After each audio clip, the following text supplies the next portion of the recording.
Hey everybody, Stippling Vaughn, and it is Saturday, which means we're having another video.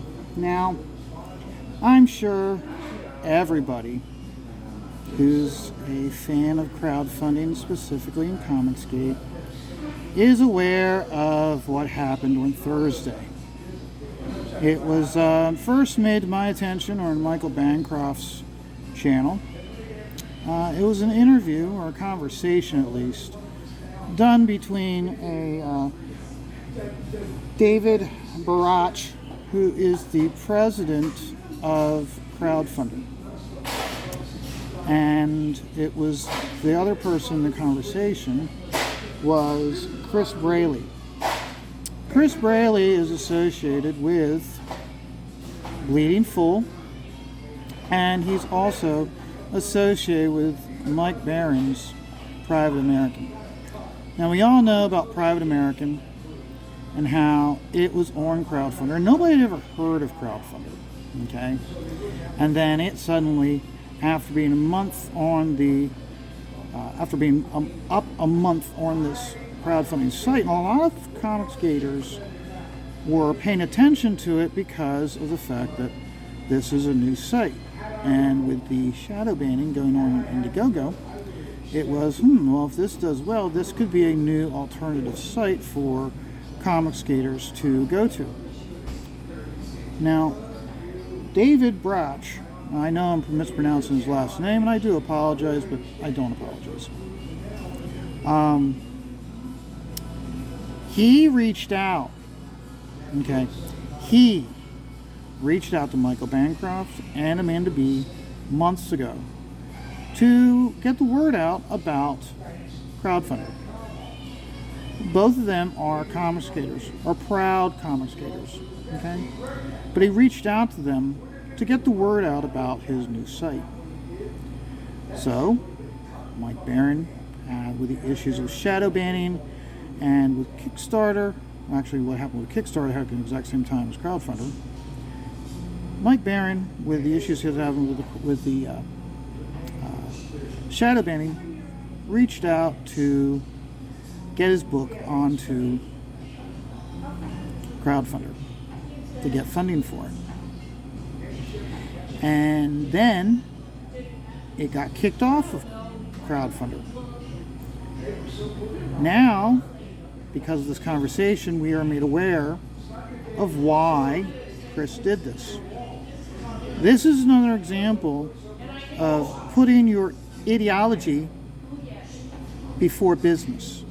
Now, he goes on and on about, I'm a businessman, I gotta think of my customers, and I can't allow a violation of terms of service. The problem is everything he says can be easily twisted around to show that he is intentionally segregating Comicsgate based on misinformation, ill information found on Wikipedia, which has been proven that Wikipedia is far left and they only report the facts on their site as how they want the facts reported. Numerous people have attempted to reach out to Wikipedia, citing references to state that you are misrepresenting Comicsgate. Wikipedia will not listen to them and will not do any updates to their site other than when it originally formed, involving the lawsuit with Richard C. Myers and Mark Waid. So we are seeing, once again, where a business owner is putting ideology before business. I find that to be deplorable. Okay? And the way he phrases his stuff comes down to, and someone else made the remark about this, and I agree, is it comes down to is you got to meet an SJW purity test to allow do business on his site. Now, what makes me really pissed off about this is he reached out to Michael Bancroft. He reached out to Amanda B, known comics gators, to get, because why? He wants the business of Comicsgate backers, because he's seen how lucrative Comicsgate campaigns are. He's seen how these fans do the promotional work for you. But yet, he's giving in to the woke mob, and because of an article written on the Daily Beast, he's saying, oh, I'm going to feel the pressure from this, and I got to bend the knee to the woke mob because I don't want to get in trouble. It's going to look better in my business. See, he's not understanding. He completely has forgotten. Why is he in business? He's in business to make money. Okay? That's why these comic book creators are doing their own books. Not just because we are sick and tired of the bullshit that the mainstream comics are churning out, but more importantly, they're making money. And Comicsgate has proven that you can be successful. Not just successful in, oh, I had a goal of $10,000, I made $10,001, therefore I can get my book published. No, these Comicsgate creators are proving how to successfully fund a book, but also to make a severe profit. As the saying goes, and this is not mine, I'm not saying this is coming straight from Mark Silvestri when he did his omnibus for Cyberforce. He was on the Pop XP, and he stated, the greatest thing about crowdfunding is you can sell less and make more, because you're not having to give any money to the distributor. You don't not have to cut the retailer in on the piece of the pie. You keep all the money yourself after production of the book and shipping to the backers. Okay, that was Mark Silvestri that said that. If you don't believe me, you can go into the Pop XP, find that article, and he flat out says that. Okay, so once again, crowdfunding, specifically Comicsgate. Okay, you look at Graham Nolan's campaigns, you look at Ethan Van Sciver's campaigns, you look at Rainey's campaigns, you look at Aaron Lopresti's campaigns. Okay, I can go on and on. Okay, they're being much more successful by being associated with Comicsgate. Why? Because Comicsgate is where the action is. We are the cool kids. We are sitting at the cool table. Okay, Rainey on Thursday night flat out said when she started out, reason why she gravitated to Comicsgate is because that's where everyone was like, hey, we like your stuff. We want to have you wearing these channels. They're the ones who are supporting her and encouraging her. Okay, it wasn't all these people who are mainstream artists or former mainstream artists. They're like, you should be doing this. No, they didn't do a damn thing to help her out.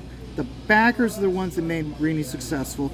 They're the ones she owes everything to, not to these people who are like, oh, I'm so disappointed in you that you're in with such a hate group. Guess what? Comicsgate's not a hate group.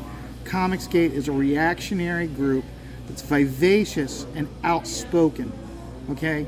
9 times out of 10, the person that's outspoken and gets labeled as the bad guy is the one who's speaking the truth and is tired of everybody else's bullshit and is tired of being pushed around. Okay? That's what Comicsgate is. Comicsgate is the one that's standing up to the bullies. And we can play nice. And we want to play nice. Problem is, the opposition, they don't want to play nice. They want us buried down. They want us to apologize. They want certain individuals to be Walmart greeters, to never be able to pick up a pencil and to never ever be able to make a living doing comics. Okay? And I am just, what he did in this interview showed his own hypocrisy. Okay? One of the things that irritated the most, okay, is is that Davey would be listening to Chris as Chris explains stuff, and he'd be sitting there and he'd be nodding his head like, yeah, and look up the word nodding, okay? Nodding, the definition of it is to raise and lower your head up in a short up and down manner, which signifies and means to agree with someone. Throughout the entire conversation, he kept nodding his head, agreeing with what Chris was saying. He would then come back and like, well, we gotta look out for the overall group, and we can't allow, our terms of service don't allow that this type of action be taken. But the thing is, though, is that he keeps citing the terms of service. The problem is that if you look at the terms of service, it is easy to manipulate the terms of service to state that almost every single one of his campaigns on his site are violating the terms of service. He is cherry picking who he can be on. Okay? He is not a publisher. If he was a publisher, he would have every single right to say, no, you can't be on my site. But he's not. He is a platform. And it's reaching the point. I know that Mike Barron and Chris Braley are involved with lawyers, that Crowdfundr and Kickstarter are going to be hearing from these lawyers.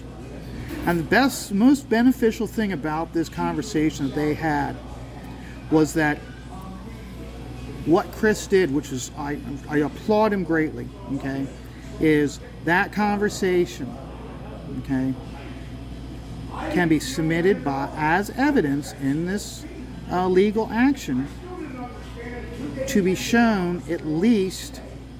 It can't.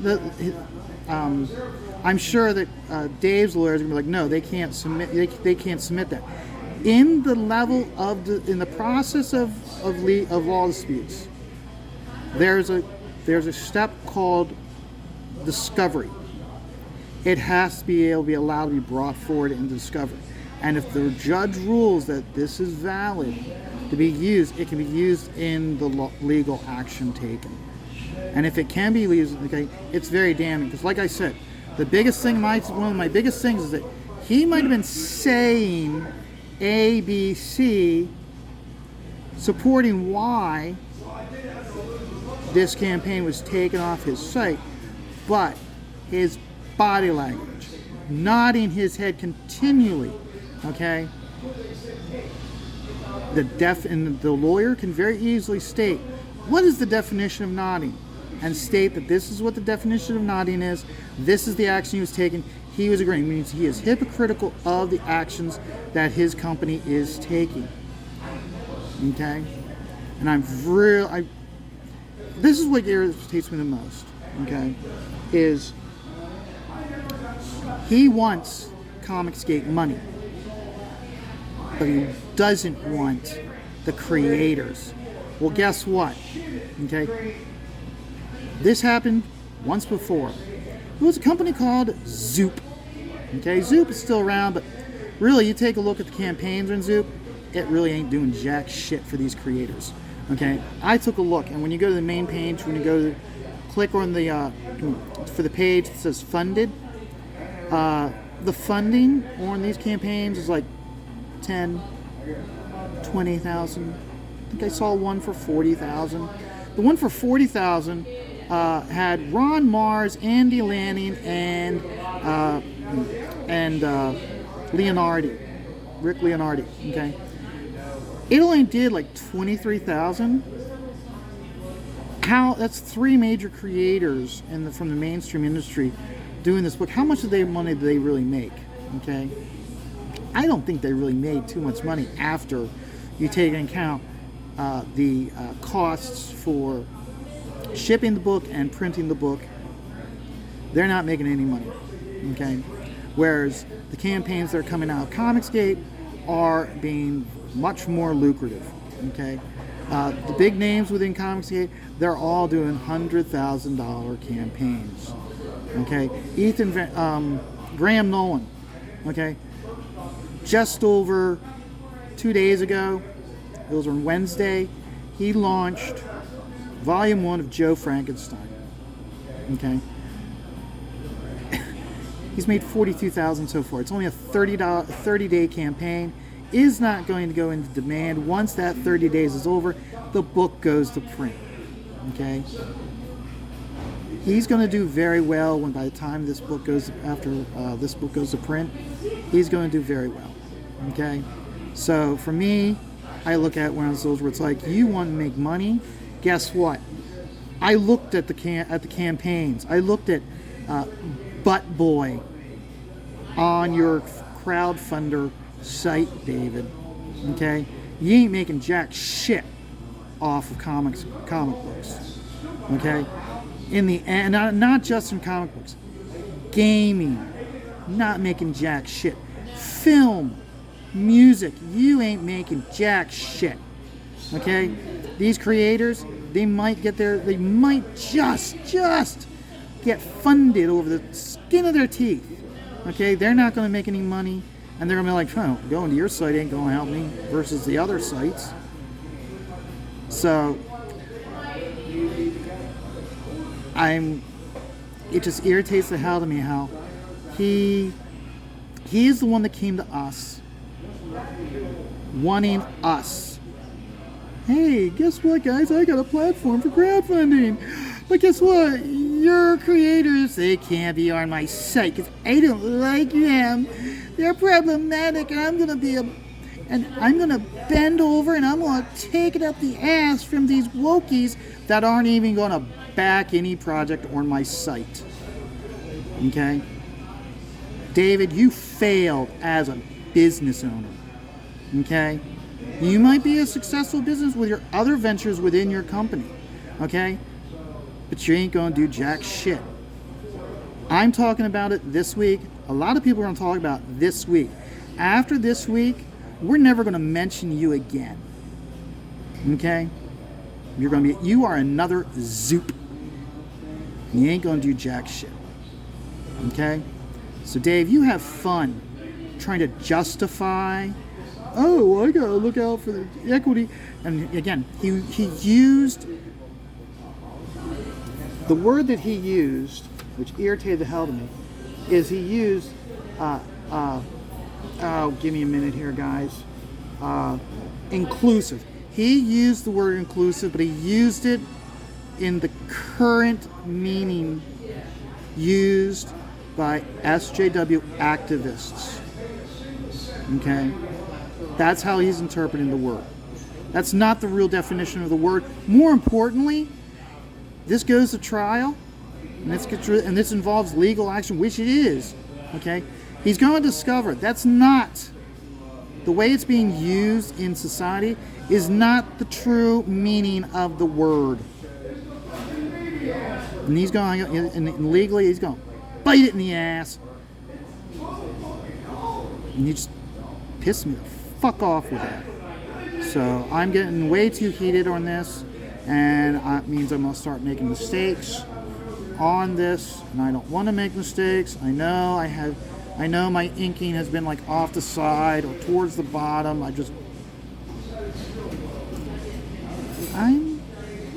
I'm going to stop now. But this is another example of, yes, life is stressful, and that's why I will always just take it all one dot at a time.